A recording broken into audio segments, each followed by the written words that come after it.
আমলাতন্ত্র কোনোদিনই আমাদেরকে সরকারের মানে পলিটিক্যাল দলের সাথে কাজ করতে দিবে না। আমি যত ভ্যাট দিচ্ছি আমার উপর তত প্রেশার। আমার পাশের দোকানের ভ্যাট লাইসেন্স নাই, ট্যাক্স নাই, কিচ্ছু নাই, কমপ্লায়েন্স নাই, তার উপর কোনো প্রেশার নাই।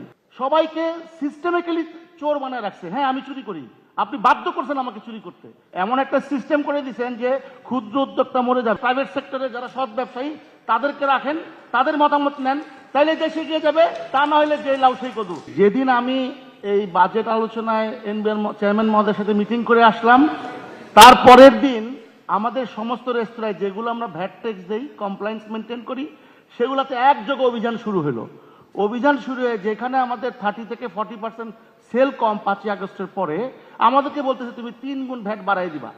এই যে মাঠ পর্যায়ে যে জ্বালাতন, আপনারা ভাই একটু বলি, আমলাতন্ত্র কোনোদিনই আমাদেরকে সরকারের মানে পলিটিক্যাল দলের সাথে কাজ করতে দিবে না। 50 বছরের সিস্টেম চেঞ্জ হয়নি। আমি চেয়ারম্যান মহোদয়কে বলছি, আপনার কথা তো সারা জীবন শুনলাম, আপনারা ইএফডি করলেন, আপনারা ইসিআর করলেন, এখন আবার নতুন করে সফটওয়্যার নিয়ে আসতেছেন, একটাও বাস্তবায়ন হবে না। কেন হবে না? কারণ এটা আপনারা যে আসবে তাদের স্বার্থ বাস্তবায়নের জন্য আপনারা তাদের মতো করে পরিকল্পনা করবেন, কিন্তু দেশের স্বার্থ বা আমাদের মতো ক্ষুদ্র উদ্যোক্তার স্বার্থ কোনোদিনই রক্ষা হবে না। একটা লেভেল প্লেইং ফিল্ড নাই। আমি যত ভ্যাট দিচ্ছি আমার উপর তত প্রেশার। আমার পাশের দোকানের ভ্যাট লাইসেন্স নাই, ট্যাক্স নাই, কিচ্ছু নাই, কমপ্লায়েন্স নাই, তার উপর কোনো প্রেশার নাই। এখন স্ট্রিট ফুডের জ্বালা, আপনি একটা দেশে তো এত বৈষম্য থাকতে পারে না।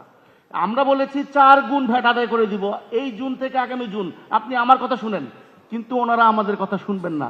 ওনারা কি করলেন? বাইছা বাইছা আমরা যারা নেতা আছি তাদের রেস্টুরেন্টে হামলা চালালেন।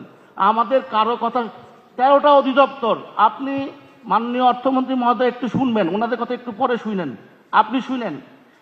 আপনি যখন বিরোধী দলে ছিলেন, আপনার কথা মনোযোগ দিয়ে শুনতেছি। Thank you.